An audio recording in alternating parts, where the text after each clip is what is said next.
الشيطان الرجيم. بسم الله الرحمن الرحيم. إن الله خالق الحب والنوى يخرج الحي من الميت ومخرج الميت من الحي ذلكم الله فأنا تؤفكون.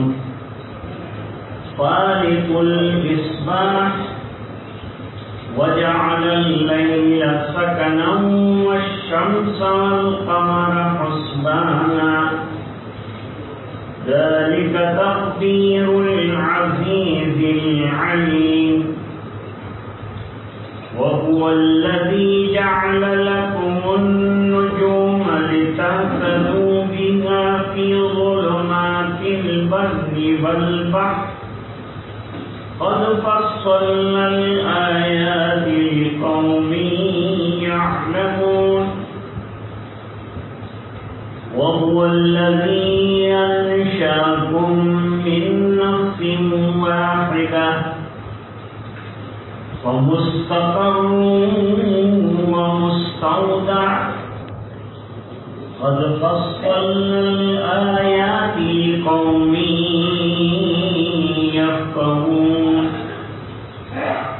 وهو الذي أنزل من السماء ماء فأخرجنا به نبات كل شيء فأخرجنا منه خضرا نخرج منه حبا متراكبا ومن النخل من طلعها قنوان دانية وجنات من أعناب والزيتون والرمان مشتبها وغير متشابه انظروا إلى ثمره إذا أثمر وينعه إن في ذلكم لآيات لقوم يؤمنون. وجعلوا لله شركاء الجن وخلقهم وخرقوا له بنين وبنات بغير علم سبحانه وتعالى عما يصفون. صدق الله العظيم.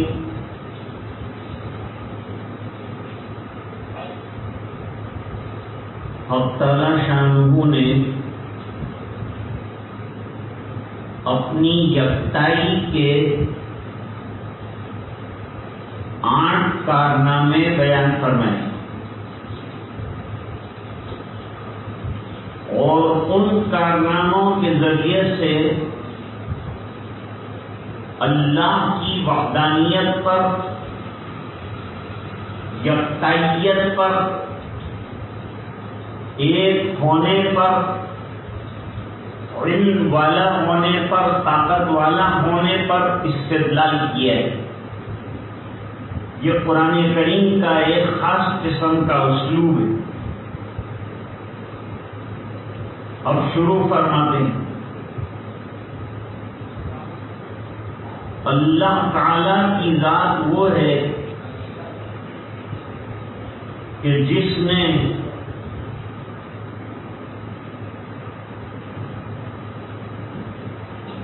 گٹھلیوں کو اور دانوں کو پھاڑا. جب دانا یا گٹھلی زمین میں ڈالی جاتی تو ڈالنے کے بعد زمین میں چھپ جاتی. اس کے بعد اس کو پانی پہنچتا ہے، اور پانی کی اس نمی کی وجہ سے وہ گٹلی یا وہ دانہ پھٹتا ہے اور اندر سے کونپل نکلتی ہے، وہ بڑی ہوتی ہے۔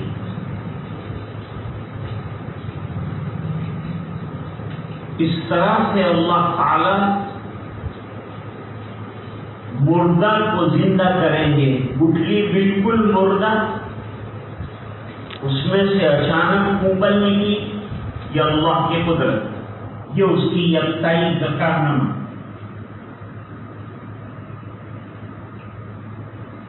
نمبر 2، یخرج الحی من المیت،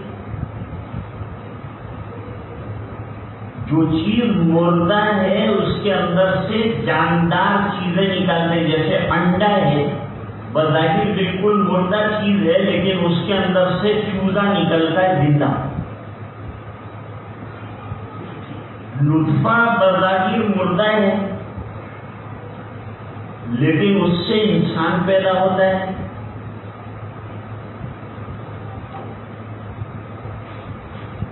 تو انڈے سے چوزے کا نکلنا، مردے سے زندہ کا نکلنا ہے، اور زندہ انسان سے مردہ چیز نکلتی ہے یا زندہ چیزوں سے مردہ نکلتے ہیں، جیسے کہ مرغی سے جو زندہ ہے انڈا نکلتا ہے۔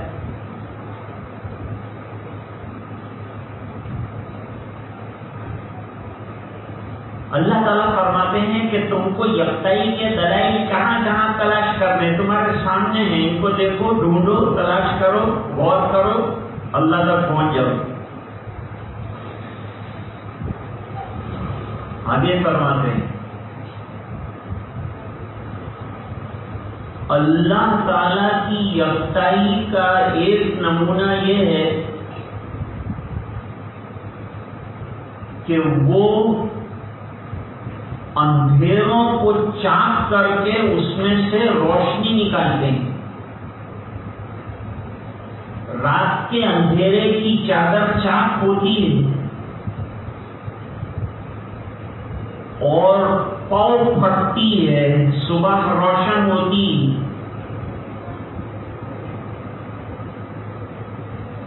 رات کو اللہ تعالیٰ نے تمام انسانوں کے لیے، حیوانوں کے لیے زیادہ تر آرام اور سکون کی چیز بنایا ہے۔ اگر دن ہی دن رہے تو آدمی حیران، پریشان، تھک کے چور ہو جائے گا۔ تو اللہ تعالیٰ نے انسانوں کے آرام کے واسطے رات بنائی ہے تاکہ وہ سکون حاصل کریں، آرام حاصل کریں۔ وَجَعَلَ اللَّيْلَ سَكَنًا، اور رات کو سکون والا اللہ تعالیٰ نے بنایا تاکہ مخلوق آرام کر سکے۔ یہ بھی اللہ تعالیٰ کی یکتائی کا ایک نمونہ ہے۔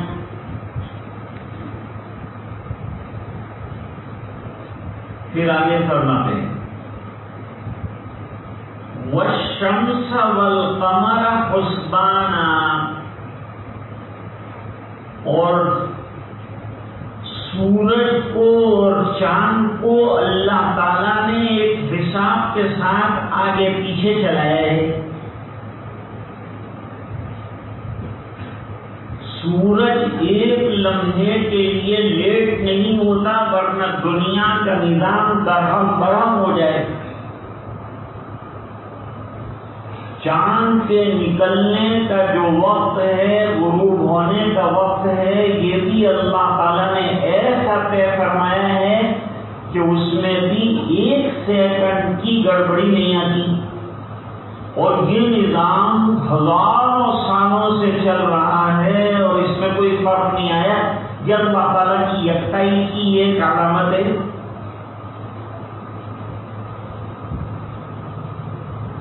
یہ اللہ تعالیٰ کا مقدر کردہ نظام ہے جو بڑے زبردست ہیں اور بڑے علم والے ہیں، انہوں نے اپنے علم کی روشنی میں آفتاب و ماہتاب کو چلایا ہے۔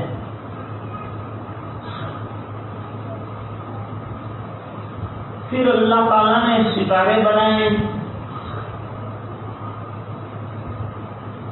ہوائی جہاز چلتے ہیں، پانی کے جہاز چلتے ہیں، انسانی قافلے چلتے ہیں، سمندروں میں اور خشکیوں میں چلنے والے چلتے ہیں۔ تو قطب نما اور چاند اور اسی طرح ستاروں کی رفتار اور ستاروں کو دیکھ کر چلتے ہیں۔ ستاروں کے 3 فائدے بیان کیے، ان میں سے ایک فائدہ یہاں ذکر کیا ہے۔ نجوم کا ایک فائدہ یہ ہے کہ اللہ تعالیٰ وہ لوگ جو وہ جنات اور شیاطین جو آسمان پر غیب کی خبریں سننے کے لیے جانا چاہتے ہیں اور خبر لانا چاہتے ہیں، ان کے اوپر بگولا چھوڑتے ہیں، شہاب ثاقب، وہ ستاروں کے ذریعے سے چھوڑا جاتا ہے، ایک فائدہ یہ ہے، اور وہ شیطان کو مار گرایا جاتا ہے۔ دوسرا، آنکھوں کو چین اور سکون اور عجیب منظر جو ہے، زینا السماء الدنیا بزینۃ الکواکب،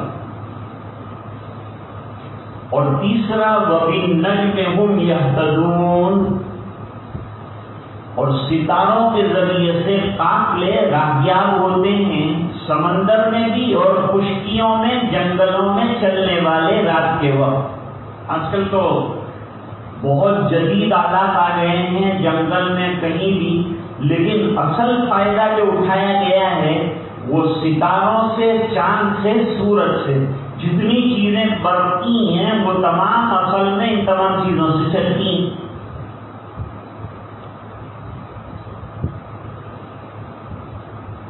ہم نے یہ آیتیں اور یہ نشانیاں تفصیل کے ساتھ بیان کی ہے ان لوگوں کے لیے جو علم رکھتے ہیں۔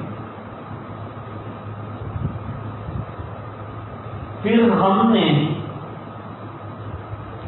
نفس ناطقہ کے ذریعے سے، یہ بیان وہاں سورۃ النساء کی پہلی آیت میں گزر چکا ہے، ایک نفس ناطقہ سے ہم نے پوری کائنات کے انسانوں کو بنایا ہے، مردوں کو، خواتین کو بنایا ہے۔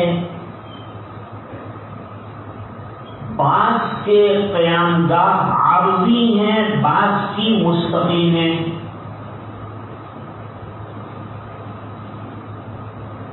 اور ان تمام کو اپنی اپنی جگہ میں ہم روزی پہنچاتے ہیں، روزی عطا کرتے ہیں اپنے اپنے مقامات پر۔ اللہ تعالیٰ نے اپنے ذمہ لیا ہے روزی کا اور رزق کا پہنچانا۔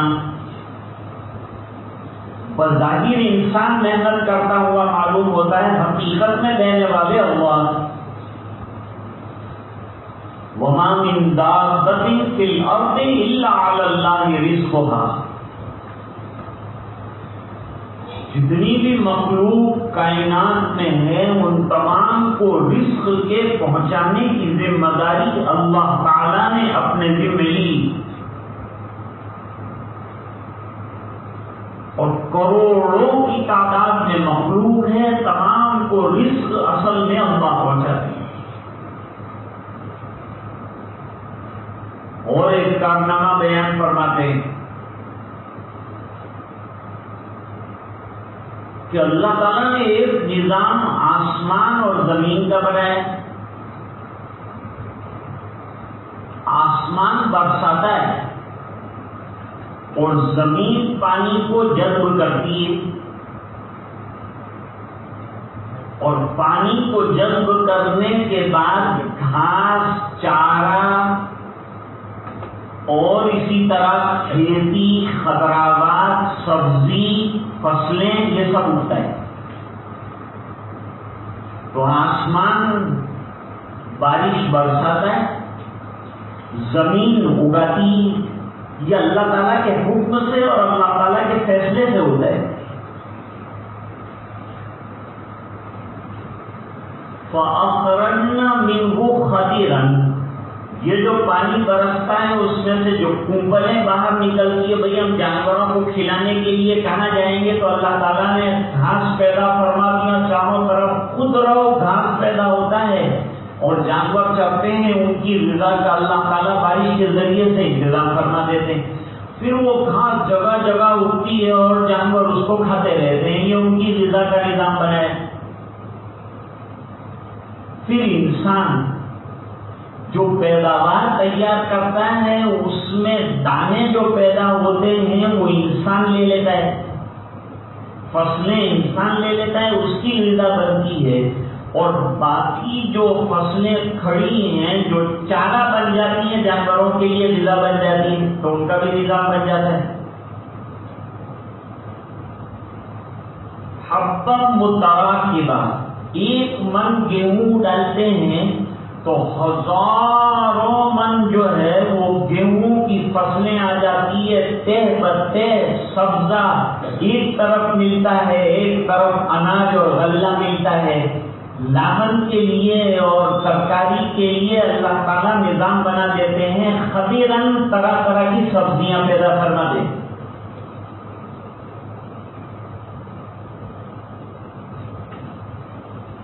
یہ تو دانوں کی بات ہوئی، سبزی کی بات ہوئی، چاروں کی بات۔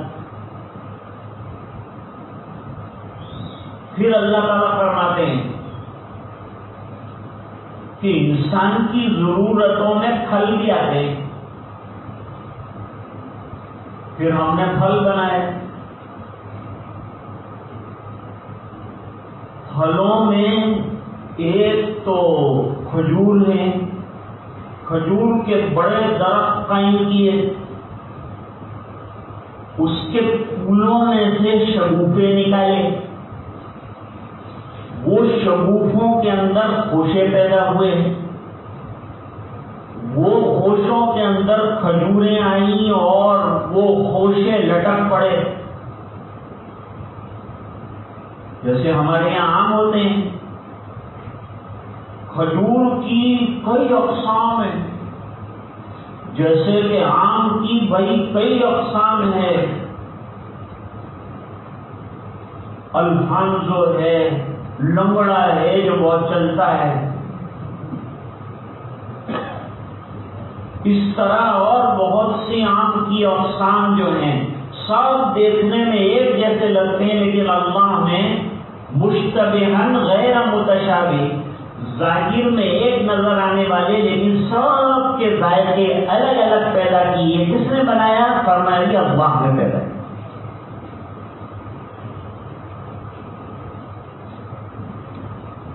پھر اللہ تعالیٰ فرماتے ہیں کہ ہم نے تمہارے لیے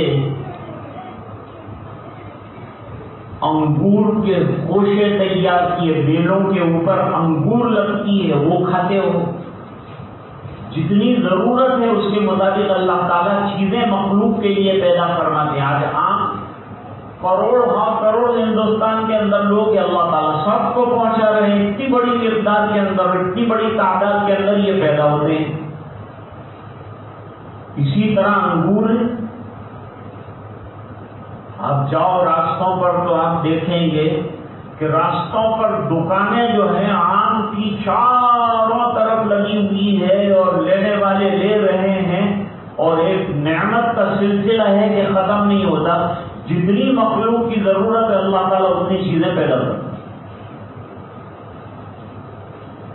زیتون یہ بھی ایک پھل ہے، پھر اس سے تیل بھی نکالا جاتا ہے، اولیو آئل، اس کے بھی بڑے فوائد ہیں، کھجور کے بڑے فائدے ہیں۔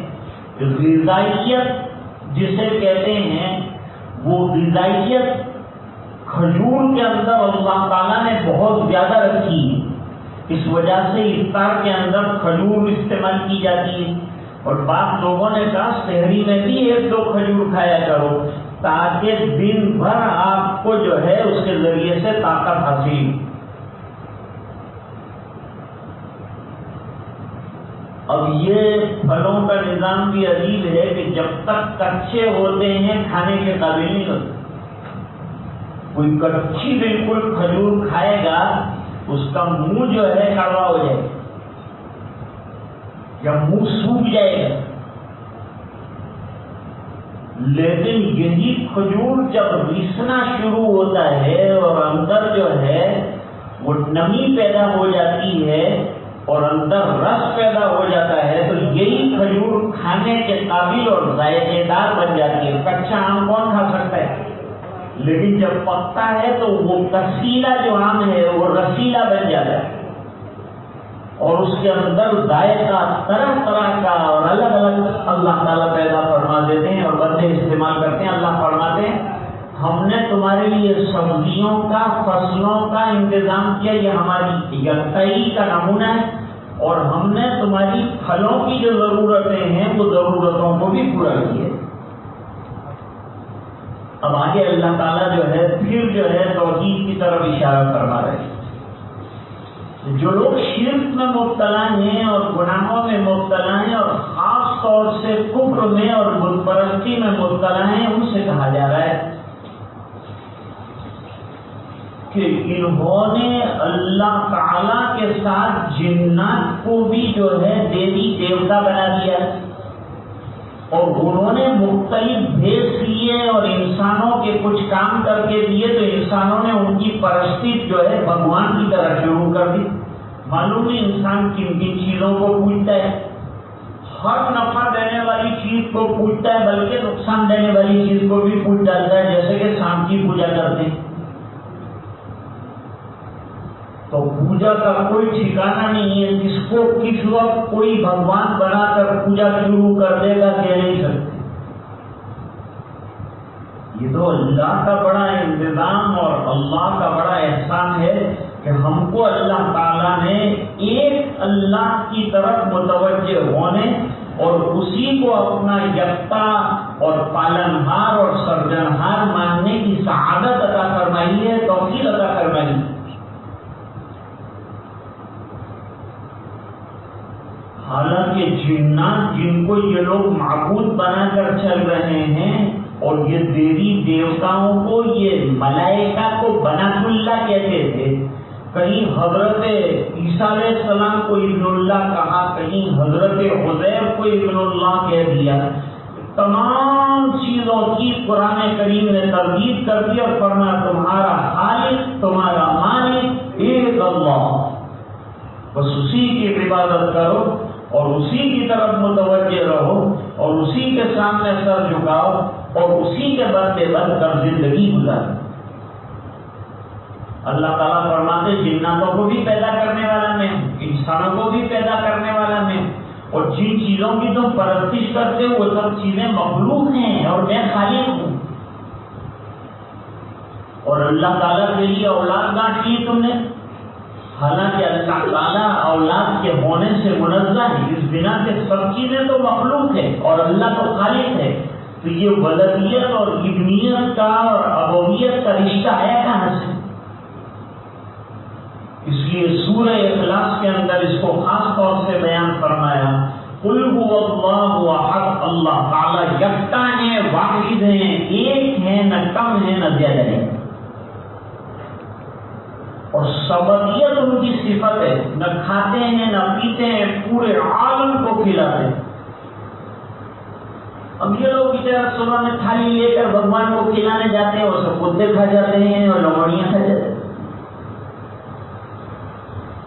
اللہ کی شان یہ ہے کہ وہ کھلاتے ہیں پلاتے ہیں، خود کھاتے نہیں ہیں، خود پیتے نہیں ہیں، وہ اولاد عطا کرتے ہیں لیکن ان کی اولاد کی ان کو ضرورت نہیں ہے، بھائی اولاد بڑھاپے کی لاٹھی بنتی ہے۔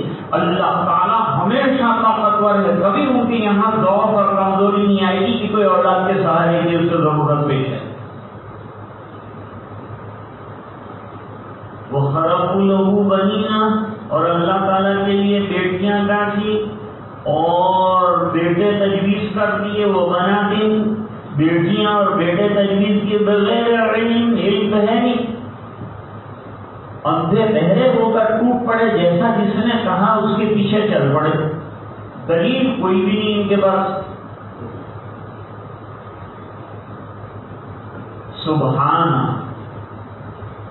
جن چیزوں کو اللہ تعالی کی طرف بیٹا یا اولاد یا باپ بیٹے کی یا بیوی کی نسبت کرتے ہوئے موڑ دیا جاتا ہے، ان تمام شنیع چیزوں سے اللہ کی ذات بالکل بری ہے، پاک ہے۔ سبحان اللہ کا مطلب یہی ہے۔ جو ہم تسبیح پڑھتے ہیں، تسبیح کے معنی تنزیہ ہیں، تنزیہ کے معنی وہ شنیع چیزیں جو بندوں نے اللہ کی طرف منسوب کر دی ہیں۔ اللہ کی ذات ان تمام چیزوں سے منزہ ہے، پاک۔ اس کا نام ہے سبحان اللہ۔ اس لیے ہر وقت سبحان اللہ کا ورد کرنا چاہیے، تاکہ ہماری زبان سے بھی یہ اقرار سامنے آئے کہ ہم ان تمام چیزوں سے اللہ کی ذات کو منزہ مانتے ہیں، پاک مانتے ہیں۔ نہ اس کی کوئی اولاد ہے، نہ اس کی کوئی بیوی ہے، نہ وہ کسی کا باپ ہے۔ لم یلد ولم یولد ولم یکن لہ کفوا احد۔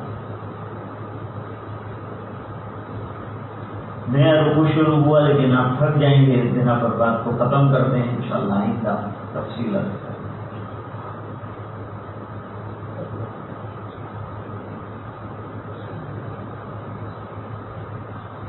آصف بھائی ملک کے والد صاحب کی طبیعت ناساز ہے، آپریشن ہونے والا ہے، دعا کی درخواست۔ مقصود بھائی پاریہ کی اہلیہ بیمار ہے، شفا کے لیے دعا۔ الحمدللہ رب العالمین والعاقبۃ للمتقین والصلاۃ والسلام علی سید الانبیاء والمرسلین محمد وعلی آلہ وصحبہ اجمعین۔ ربنا آتنا فی الدنیا حسنہ وفی الآخرۃ حسنۃ وقنا عذاب النار وادخلنا الجنۃ مع الابرار یا عزیز یا غفار۔ اللهم انا نسألك الهدى والتقى والعفاف والغنى، اللهم انا نسألك العفو والعافية والمعافاة الدائمة في الدين والدنيا والآخرة۔ توفنا مسلمين والحقنا بالصالحين غير خزايا ولا ندامى ولا مفتونين۔ اللهم اشف علالنا واسقامنا، اللهم اشف مرضانا ومرضى المسلمين وارحم موتانا وموتى المسلمين۔ اللهم اغفر لنا ولوالدينا ولأساتذتنا ولمشايخنا ولمن حق علينا ولمن وصانا بالدعاء، واغفر لجميع المسلمين والمسلمات والمؤمنين والمؤمنات الأحياء منهم والأموات إنك سميع قريب مجيب الدعوات، يا قاضي الحاجات، يا حل المشكلات، يا كافي المهمات، يا دافع البليات، يا شافي الأمراض، إنك على كل شيء قدير۔ اللہ ہمارے گناہوں کو معاف فرما، کوتاہیوں سے درگزر فرما، اپنا فضل اور کرم شامل حال فرما، رحم کے کرم کے عافیت کے خیر کے فیصلے فرما۔ اے اللہ ہمارے دلوں کے بگاڑ دور فرما، ہمارے ظاہر اور باطن کی اصلاح فرما۔ اللہ جس مقصد کو لے کر جمع ہوئے ہیں اس مقصد میں کامیابی عطا فرما، رکاوٹوں کو دور فرما، اپنی رضا عطا فرما، تو ہم سے راضی اور خوش ہو جا۔ ذکر کرنے والوں میں سے بنا، تیری یاد کرنے والوں میں سے بنا، غفلت سے ہماری حفاظت فرما، گناہوں سے حفاظت فرما، معصیات سے حفاظت فرما، ذنوب سے حفاظت فرما، سیئات سے حفاظت فرما۔ اے الہ العالمین جو بیمار ہیں انہیں شفا عطا فرما، جو پریشان ہیں ان کی پریشانیاں دور فرما۔ اللہ ملک میں اس وقت جو سنگین حالات چل رہے ہیں اس میں رحم کے اور کرم کے مسلمانوں پر فیصلے فرما۔ اللہ میں صبر اور تحمل عطا فرما، غلط کاموں سے اللہ ہماری حفاظت فرما، اور جو لوگ ہمارے نبی کی شان میں گستاخیاں کرتے ہیں اللہ ان کو صحیح سمجھ عطا فرما۔ اے اللہ ان کو دین کی فکر اور سمجھ عطا فرما، ہدایت والی زندگی عطا فرما، یا تو ان کا معاملہ بے باک فرما۔ اے الہ العالمین پورے مجمع کی مغفرت فرما، بیماروں کو شفا عطا فرما، پریشانوں کی پریشانیاں دور فرما، جو مومنین مومنات دنیا سے گئے اعلیٰ علین میں بہترین مقام عطا فرما۔ دعائیں اپنے فضل و کرم سے قبول فرما برحمتک یا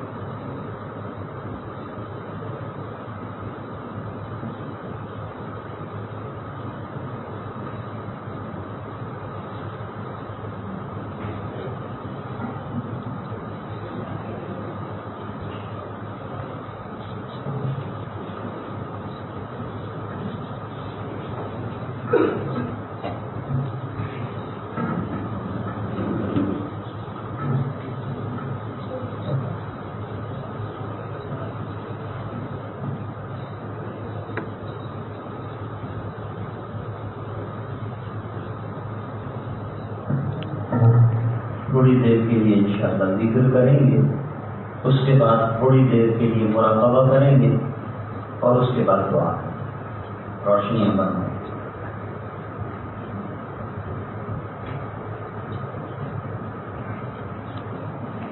تیرے سوا معبود حقیقی کوئی نہیں ہے، کوئی نہیں، تیرے سوا موجود حقیقی کوئی نہیں ہے، کوئی نہیں، تیرے سوا مقصود حقیقی کوئی نہیں ہے، کوئی نہیں، اب تو رہی بس تادم آخر گرد زباں ہے میرے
اللہ کی رحمت کے انتظار میں اللہ کے دھیان میں بیٹھنے کا نام ہے۔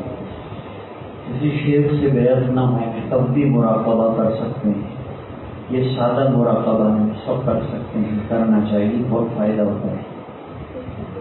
مراقبہ اللہ کی رحمت کے دھیان میں انتظار میں بیٹھنے کا نام ہے۔ آنکھیں بند ہو، جسم میں نقل و حرکت نہیں ہونی چاہیے، نہایت سکون اور وقار اور قرار کے ساتھ بیٹھے، چاہت زانو بیٹھے اور اپنی آنکھوں کو بند رکھیں اور سر کو دل کی طرف ذرا سا جھکائیں اور ایک ہی تصور رکھیں۔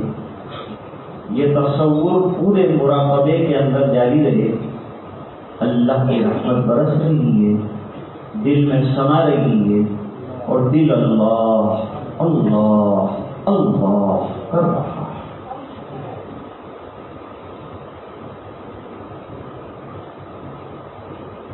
اب مراقبہ کریں۔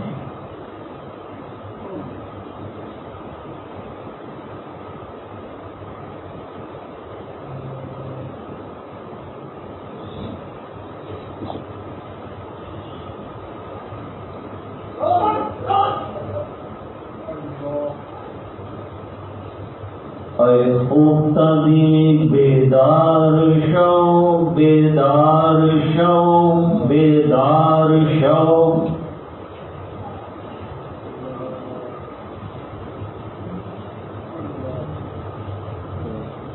غفلت سے دل کو جگانا ہے،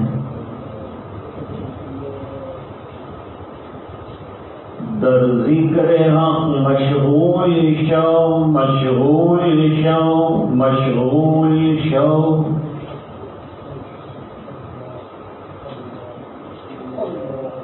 اپنے دل کو اللہ کی یاد میں مشغول کرنا۔ ذکر قلبی یہ ہے کہ ہر وقت آدمی دل میں اللہ اللہ اللہ کرتا ہو۔ عزیزو دوستو یارو، یہ دنیا دار فانی ہے، دل سے مت لگاؤ تم لحد میں جا بنانی ہے۔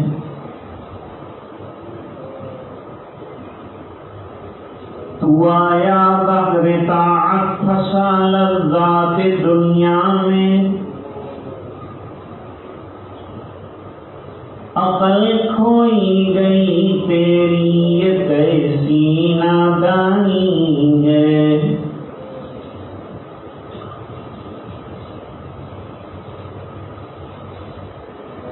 دل بے نور کو پر نور کر دے، دل مغموم کو مسرور کر دے، فروزہ دل میں شمع طور کر دے، یہ گوشہ نور سے معمور کر دے،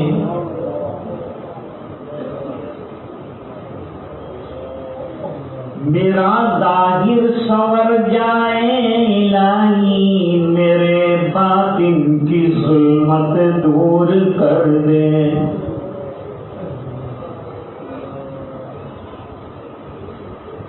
ہے میری گھات میں خود نفس میرا، الہی اس کو بے مقدور کر دے،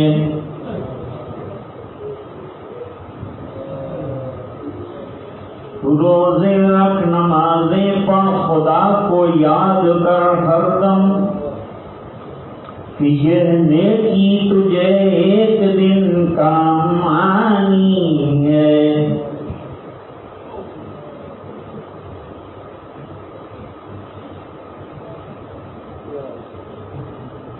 مراقبہ کریں تو سوچنا چاہیے آج کہا گیا تو آنکھیں بند کی، جب مراقبہ کر رہا ہوں تو آنکھیں اپنے اختیار سے بند کی، ایک دن وہ آئے گا جب اختیار جسم پر ختم ہو جائے گا۔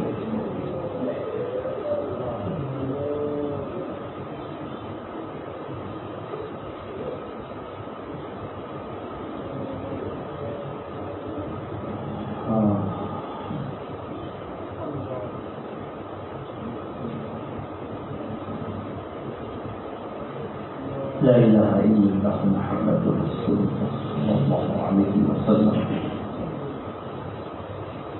الحمد للہ وحدہ والصلاة والسلام علی من لا نبی بعدہ، اللهم صل على سيدنا محمد وعلى آل سيدنا محمد صلاة تنجينا بها من جميع الأحوال والآفات، تقضي لنا بها جميع الحاجات، تطهرنا بها من جميع السيئات، ترفعنا بها عندك أعلى الدرجات، تبلغنا بها أقصى الغايات من جميع الخيرات في الحياة وبعد الممات، إنك على كل شيء قدير. اللهم إن قلوبنا ونواصينا وجوارحنا بيدك، لم تملكنا منها شيئا، فإذا فعلت ذلك بنا فكن أنت ولينا واهدنا إلى سواء السبيل. اللهم أعط نفوسنا تقواها وزكها أنت خير من زكاها، أنت وليها ومولاها. یا مقلب القلوب ثبت قلوبنا على دینک، یا مصرف القلوب صرف قلوبنا إلى طاعتک۔